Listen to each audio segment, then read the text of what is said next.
Bien, buenos días. Empezamos la semana número 5 y corresponde tocar el tema de los sistemas económicos y políticos en nuestro país. Previamente a este análisis, a esta introducción a estos modelos que han sido implementados en el Ecuador desde la historia republicana, desde 1830, creo yo importante tocar cómo en la historia de la humanidad han existido diversos sistemas económicos que se han utilizado, que se han implementado y que se han hasta la fecha estudiado en lo que significa la parte en la cual corresponde a la historia de los sistemas económicos, ¿no? Entonces, en esta introducción vamos a tocar al primitivismo o comunidad primitiva, al esclavismo, al feudalismo, marxismo y capitalismo. Si bien es cierto, pueden existir o han existido sistemas económicos que han tenido una denominación, perdón, en un momento determinado, más sin embargo, yo creo que son los más importantes que podemos en estos momentos tocarlos, analizarlos y verlos brevemente en qué han consistido, en qué consisten, para luego introducirnos a la realidad del Ecuador, a la realidad nacional y cuál de estos modelos se ha implementado, cuáles han sido sus ventajas, sus desventajas y por supuesto cuáles han sido realmente los que en un análisis profundo, en un análisis en el cual se pueda visualizar y evaluar su pertinencia frente a la posibilidad de que solucionen los problemas y las necesidades de la gente, ¿no? Entonces, un sistema económico en cualquier sociedad, en un determinado grado de desarrollo, se determina cómo esas relaciones de producción que existen entre los miembros de esas sociedades, con un grado de desarrollo, por supuesto, articulado a las fuerzas productivas que surgen, que funcionan, que crecen acorde a las leyes objetivas. Entonces, cuando nosotros hablamos de ese análisis histórico y el destacar las formaciones socioeconómicas que fundamentalmente se han establecido, estos están diferenciados unos u otros por la forma de la propiedad que ha predominado en ellas y por las relaciones de producción dominantes, sean en la comunidad primitiva, sean en el esclavismo, en el feudalismo, en el capitalismo y en el socialismo. Entonces, esta parte es muy importante para entender cómo un sistema político ha tenido su articulación en la historia de la humanidad y cómo esencialmente la forma de propiedad que ha predominado en uno de estos sistemas y por la relación que ha tenido en la producción, cada una de esas van determinándose unas características frente a otras, ¿no? Entonces, iniciando en este recorrido de la comunidad primitiva, podemos decir que el primitivismo es la primera forma de organización, no solamente económica, sino social, y podemos decir que históricamente este modo de producción es aquella que permitió a los miembros de esas hordas, a los miembros de esos clanes, a los miembros de esas pequeñas agrupaciones de los primeros habitantes de la tierra satisfacer sus necesidades. Entonces, desde el punto de vista histórico, la comunidad primitiva entonces corresponde a esa parte, a esa primera parte de la prehistoria, es decir, aquella que ha sido determinada o denominada por los expertos, por los antropólogos como la edad de piedra. Cuando hablaríamos ya en esta cuestión de el momento histórico, se da la edad de los metales, es decir, una transición del primitivismo al esclavismo, ¿no?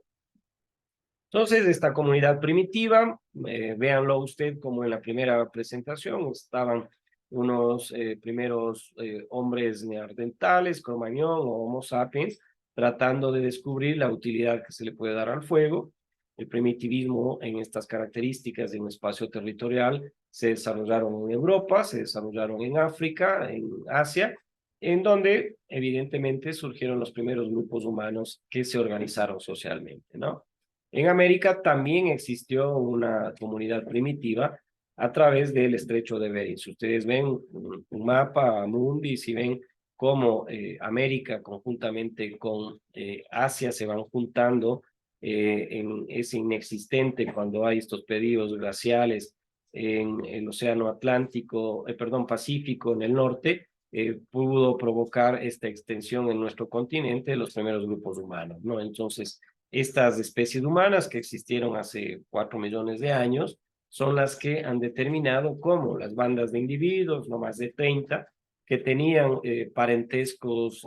de algún tipo, deambulaban, eran nómadas, probablemente siguiendo y persiguiendo, por supuesto, a rumiantes, persiguiendo animales y cazando y recolectando frutos como la principal actividad económica que permitía suplir las necesidades de esos primeros habitantes de la tierra. Y aquí retrocedo y digo economía. Si vamos a un análisis etimológico, los griegos decían es la administración del hogar.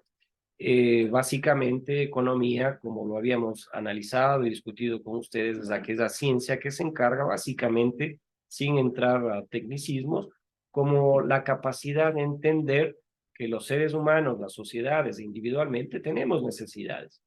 pero estas necesidades son ilimitadas. ¿Y cómo podemos suplir esas necesidades? A través de, evidentemente, recursos que son limitados. Ahí entra la economía. En la aplicación de técnicas, de metodologías, de estudios que nos permitan entender cómo podemos solventar estas necesidades limitadas con recursos limitados, ¿no? Eso aparece desde la historia de la humanidad en cómo nosotros, un grupo, este curso de primero A de comunicación, que vivimos en una caverna, que vivimos en una cueva, 10 grados bajo cero afuera, que normalmente existirán animales que están cercanos a nosotros, geográfica o territorialmente, las mujeres dedicándose a recoger los frutos, los niños también ayudando en esta fase y los hombres tratando de construir herramientas rudimentarias que nos permitan cazar a estos animales que vivían en esos territorios y alimentar a nuestra población, se entiende como el primer modelo económico. Entonces, también, paralelo a esta comunidad primitiva, existen tipos de organización social y se pueden diferenciar bajo ciertas características, ¿no? La horda, por ejemplo, es una forma más simple de la sociedad. Acá no distinguimos relación de paternidad, no existe, perdón, filiación ni descendencia.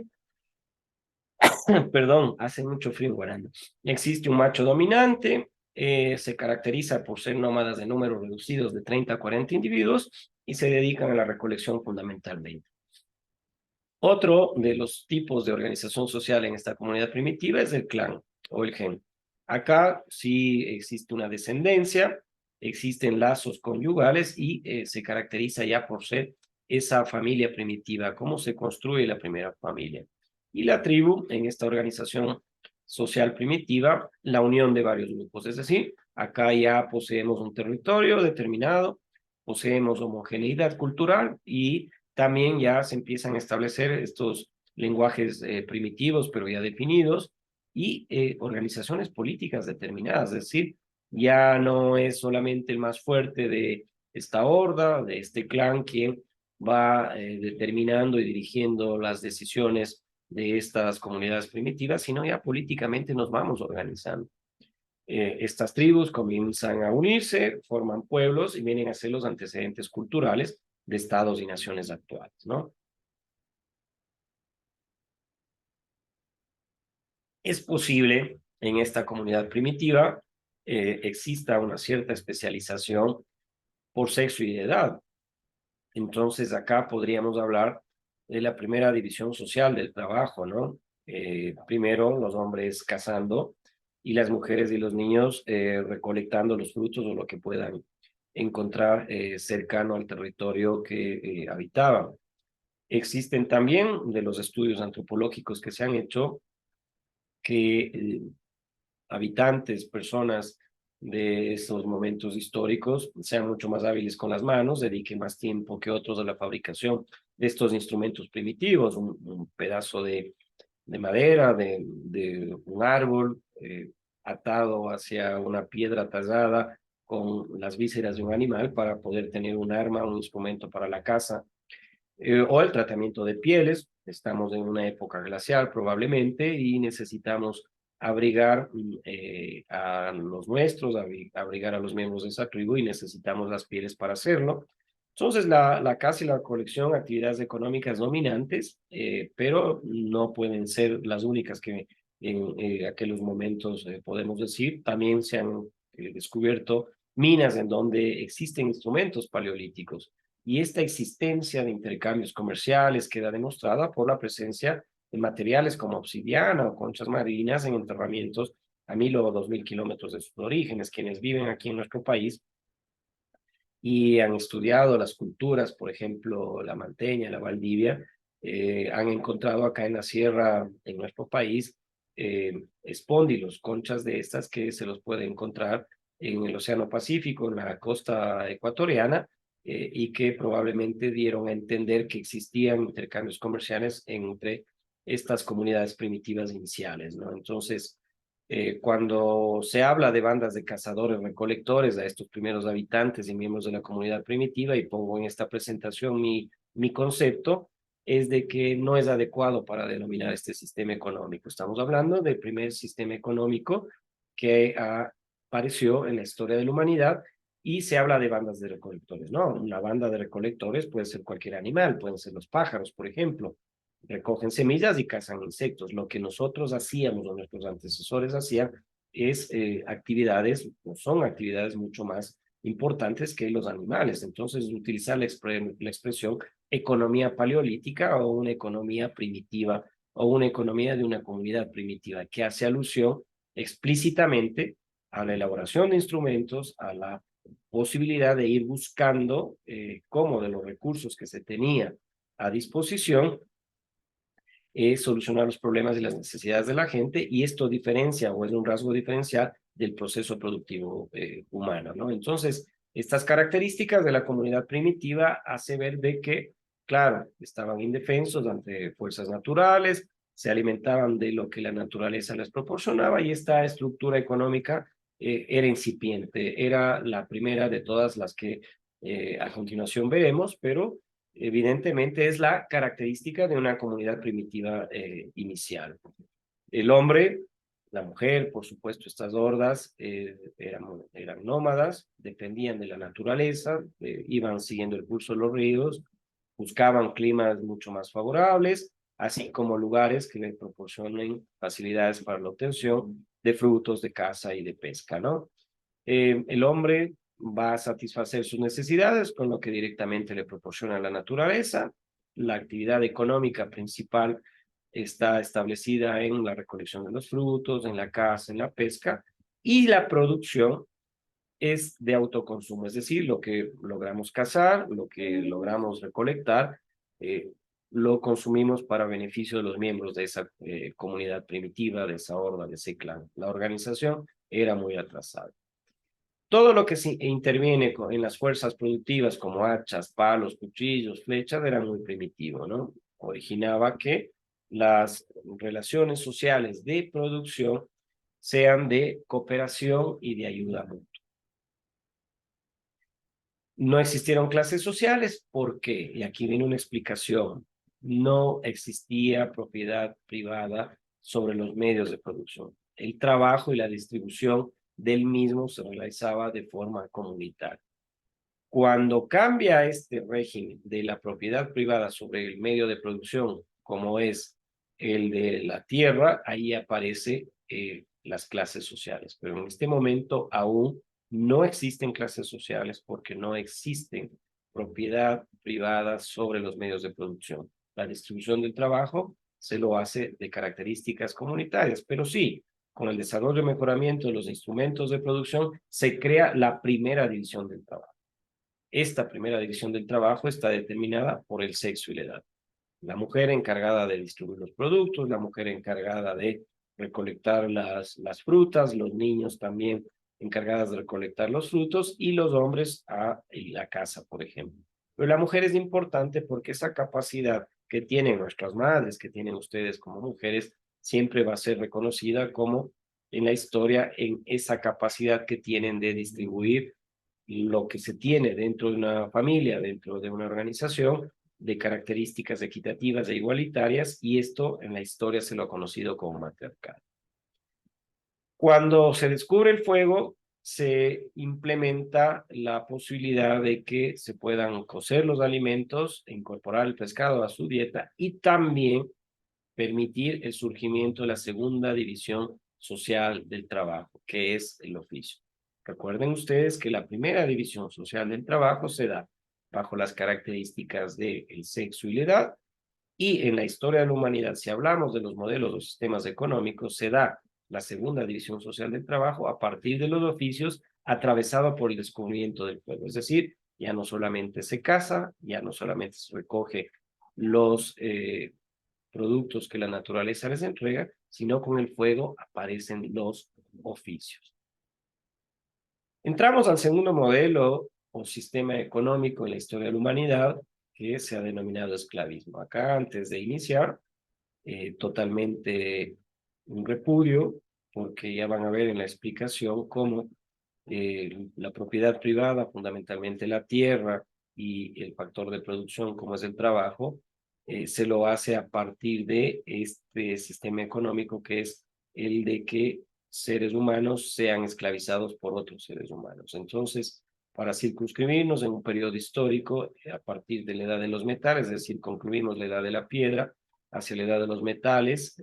se desarrolla la comunidad primitiva, hacia la prehistoria y se circunscribe su finalización en la caída del Imperio Romano en Occidente, más o menos en el siglo V después de la Edad Antigua, ¿no? Las sociedades esclavistas que más florecieron su economía y se formaron imperios y estados, están todas aquellas en las cuales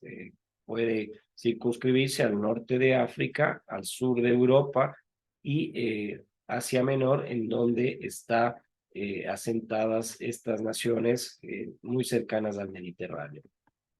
Lo que ocurre es que se generan hace 5.500 años uno de los principales imperios. Y estos imperios, por supuesto, empiezan a generar sus propias autoridades administrativas, empieza a legislar, empieza a crear sus propias leyes y el territorio que ellos están abarcando en este gran imperio agrupa muchas ciudades, ¿no? Se generan innovaciones en el método de transmitir información, de acumular información, y aquí se da un punto de inflexión importante. En tablillas de arcilla, en tablas de piedra, en papiros, se empieza a escribir la historia, se empieza a escribir textos, se empieza a escribir las leyes, se empieza a cuantificar qué es lo que se encuentra como excedente de la producción que tienen agrícolamente, en esclavos y otros, estos grandes imperios. Entonces, si hacemos un análisis, por ejemplo, con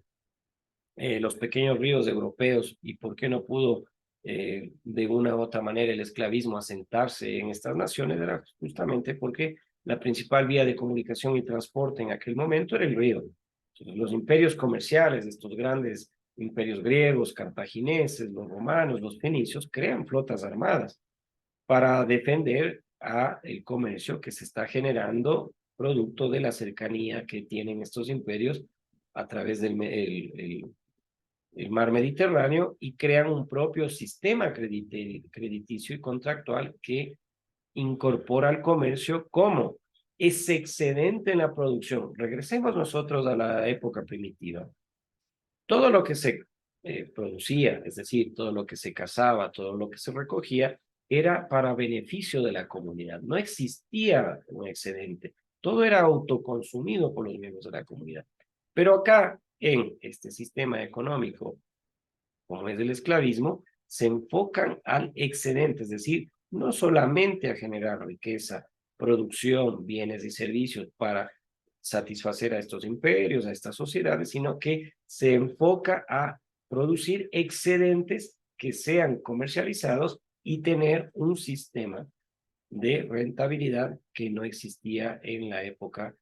primitiva. Entonces, muchos de aquellos que ahora llamamos países menos desarrollados o más desarrollados, también tienen formas de vida y organización de aquellos imperios. Tomemos en consideración algunos estados africanos actuales, por ejemplo, Senegal, el Congo, otros, aún mantienen estos sistemas y formas de organización de esos imperios. Entonces, se ha avanzado mucho en los sistemas económicos y políticos, sí, pero todavía hay regiones en el mundo entero que han quedado estancados en la historia y han quedado estancados en cómo individuos próximos al aparato del poder se enriquecen por el aparecimiento del factor de producción privado como es la tierra. Entonces, la característica del esclavismo, para cerrar ya toda esta historia y a irnos a cuestiones técnicas, es de que la producción es orientada al excedente económico, lo que permite el aparecimiento y el desarrollo de la propiedad privada sobre los medios de producción. Ya hay un aparecimiento sobre el medio de producción. Y como ya hay propietarios de la tierra, es decir, de un medio de producción importantísimo, se generan dos clases fundamentalmente y antagónicas entre sí. El esclavista o dueño de este medio de producción, que es la tierra, y los esclavos que nada poseen. Los esclavos entonces ya es considerado seres humanos, medios de producción y por tanto también pertenecen al esclavista. Ahí va el rechazo y el repudio, por supuesto, a esta forma de organización económica y política y por supuesto también social de aquel momento. Nace y se desarrolla entonces la explotación del hombre por el hombre en forma individualizada. Los esclavos son explotados por los esclavistas únicamente porque los primeros son los dueños de los medios de la producción. ¿Qué es lo que sustenta este sistema o este modelo económico? Es el factor de producción, el trabajo. El trabajo de los esclavos es quien genera este sistema y que sostiene este sistema en las principales actividades económicas de aquel momento, la agricultura, la ganadería, el comercio, los oficios. Todas estas actividades son desarrolladas como factor de producción por los esclavos en beneficio de quienes tienen las propiedades de los medios de producción. Esta producción de excedentes permite el desarrollo del comercio, permite el surgimiento de los mercaderes, lo cual representa la tercera división del trabajo. Esta ya es la tercera división del trabajo. Se inventa o aparece la moneda metálica, se utiliza ampliamente para las transacciones comerciales, ya que el equivalente de todas las mercancías se lo establece en dinero. Era muy difícil, creo yo, y en la actualidad también empezar a estimar valores hacia cuánto podría valer un quintal de arroz frente a uno de maíz. Entonces, quien lo hace es esta capacidad de establecer a través de la moneda metálica en las transacciones comerciales cuál debe ser su precio, ya no el valor, sino el precio. Entonces, los esclavos se obtienen fundamentalmente en aquel momento como botines de guerra. Claro, estos grandes imperios romanos, griegos, cartagineses y otros, con sus grandes ejércitos, conquistan tierras para extender sus imperios y el fruto de ese botín también es el ser humano, es decir, el esclavo. En algunos casos fue legislado, por ejemplo en Grecia, que las deudas se paguen a través de la consignación de personas, de esclavos. Cuando cerramos la parte del esclavismo y nos trasladamos al nuevo sistema económico,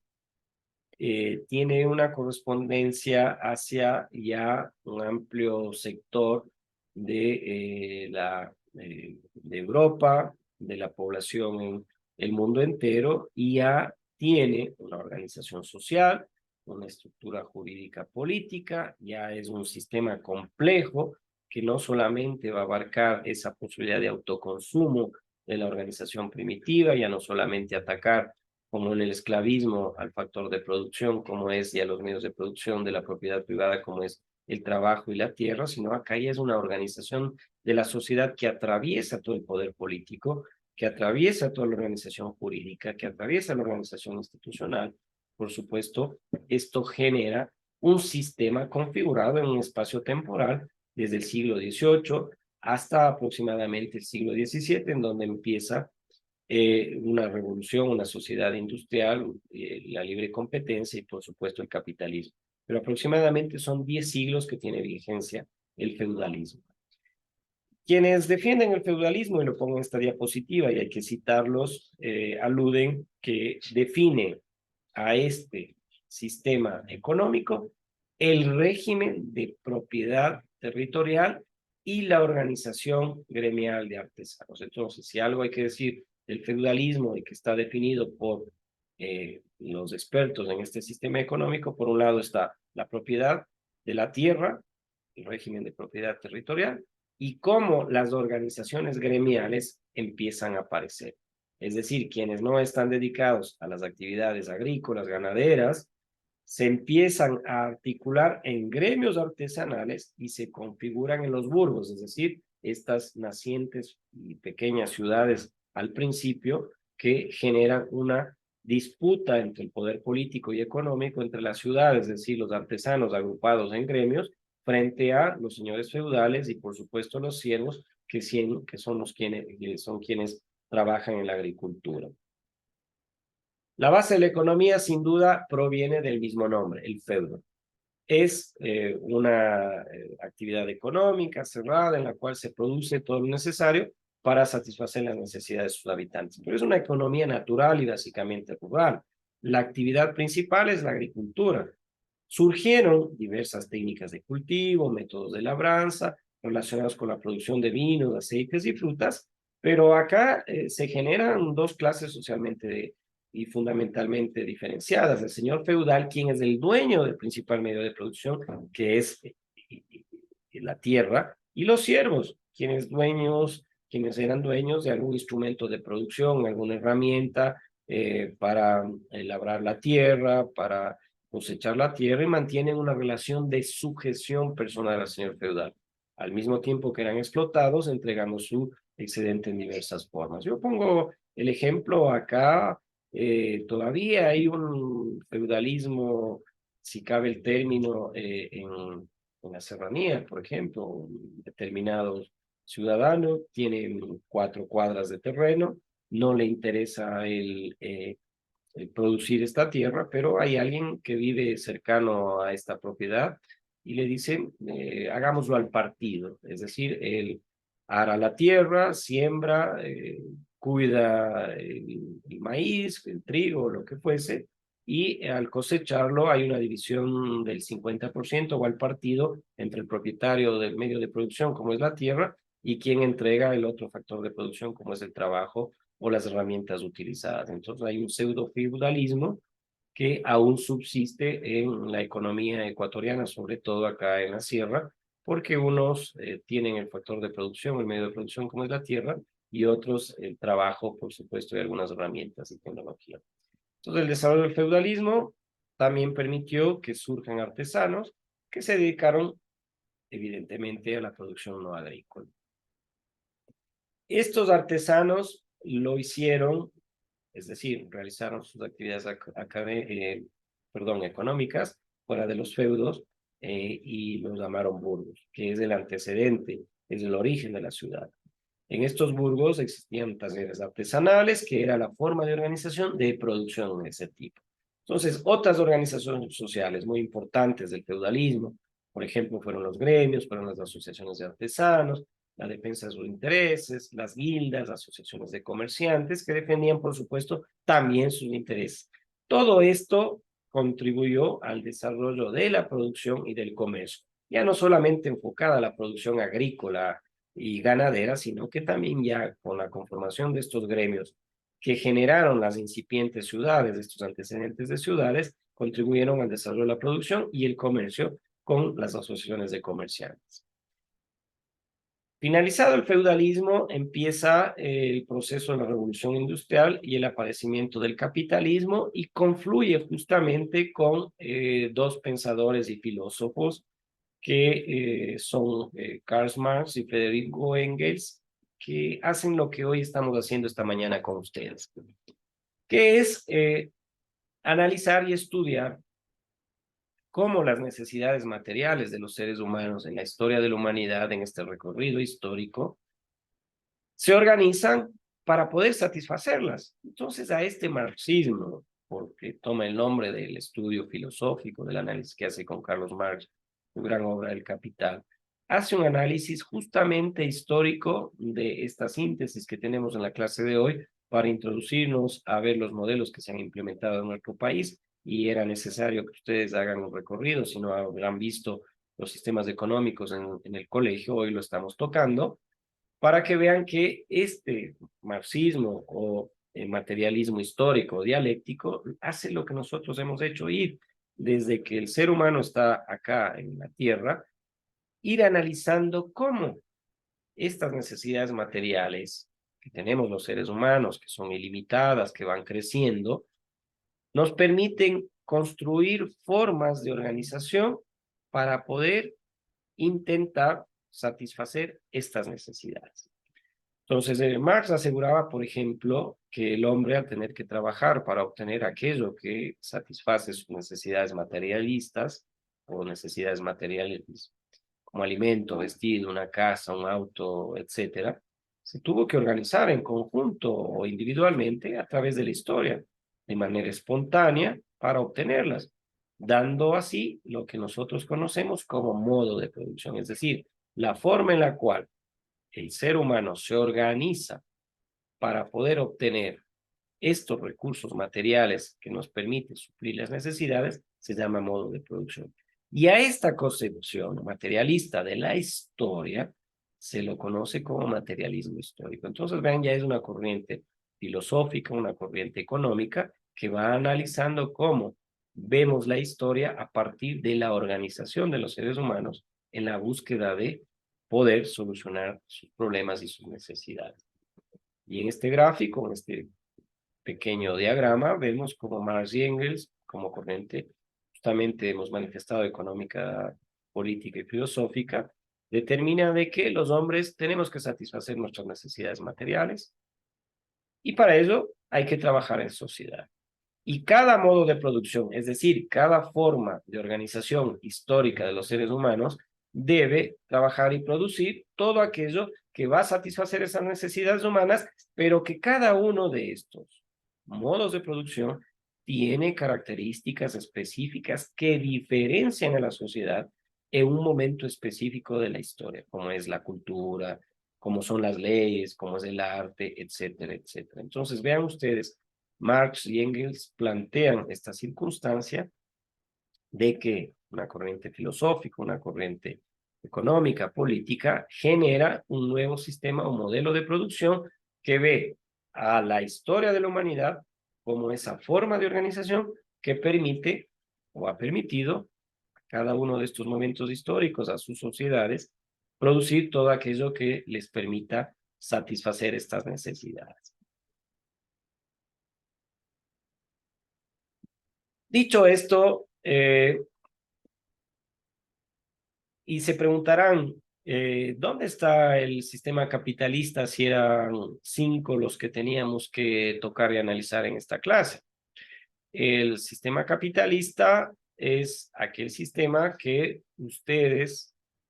para la próxima clase del día jueves, que para mala suerte no tienen ninguna actividad extra, excepto la del lunes a miércoles, que deben asistir obligatoriamente a este seminario internacional de la facultad de manera virtual. El día viernes, por supuesto, 23, es una fecha acá de cantonización de Guaranda, no hay actividades académicas, pero el día jueves sí van a presentarme ustedes justamente una actividad autónoma en la cual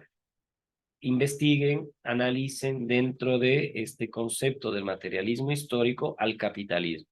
¿Y por qué quiero que ustedes hagan esta consulta que tranquilamente pude extenderme en la presentación y la he cerrado hasta el marxismo, comunismo, que es una forma de ver el materialismo histórico hacia atrás, pero que plantea que, por ejemplo,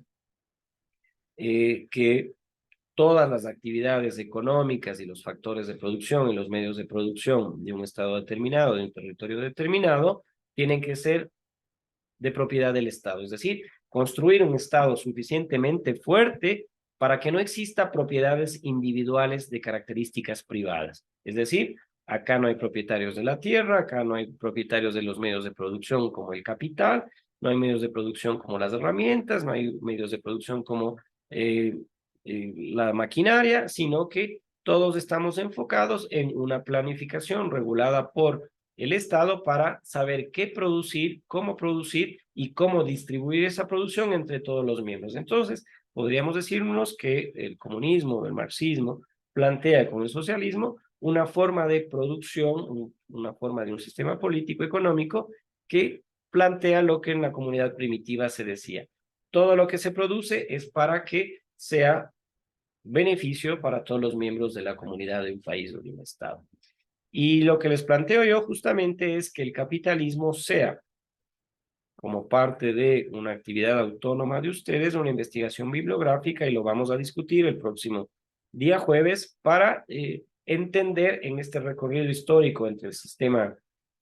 comunitario primitivo, pasando el esclavismo, el feudalismo, el marxismo y el capitalismo. En resumen, ver cuál de estos sistemas y modelos tiene o ha tenido un desarrollo de características que ha beneficiado a los miembros de esas comunidades, de esas sociedades en las cuales se desarrollaron, cuáles han sido las ventajas, cuáles han sido sus desventajas, y hoy que estamos atravesados por un capitalismo, ver su origen,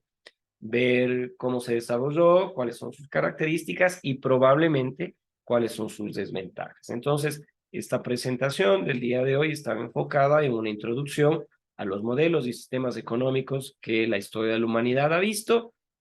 que algunas de ellas todavía se quiere implementar, algunas de ellas, como el capitalismo, está en plena vigencia y es una máquina que se engrana a cada momento y tiene un medio de producción muy importante que permite que solamente el 1% de la población tenga lo que hoy es un factor importantísimo de acrecentamiento de la propiedad privada sobre ese factor que es el capital. El capital hoy fluye tranquilamente por las tecnologías de la información y la comunicación, fluye en características de inversión. Esto produce clases sociales que nosotros ni sabemos que el mundo entero está en manos de 10 o 20 familias a lo máximo, y todos nosotros como factores o medios de producción, a través del conocimiento, a través de la producción de servicios como el que yo entrego a ustedes, estamos en esta dinámica que el capitalismo nos va absorbiendo y generando en este gran mercado entre oferta y demanda la posibilidad de que entendamos justamente los sistemas económicos y cómo se han implementado. Lo veremos el próximo día jueves también en nuestro país a partir de 1950, un modelo agroexportador que veremos indicadores, veremos qué es lo que ha ocurrido en aquel momento, cómo ha ido evolucionando también en nuestro país el modelo de sustitución de importaciones, el boom petrolero, el neoliberalismo, posteriormente el liberalismo, y tocaremos también el socialismo del siglo XXI. Así que, queridos guaguas, a disposición de ustedes, preguntas, consultas, si se quiere que explique algún sistema específicamente que no ha quedado claro o que se amplíe algún concepto. A las órdenes de ustedes. Si quieren debatir y analizar o exponer algo, como siempre, con mucho gusto. Nada, todo entendido. Qué buenos alumnos que son, por eso me encanta. Bueno, en todo caso, concluiría la posibilidad de que se grabe esta sesión en estos momentos.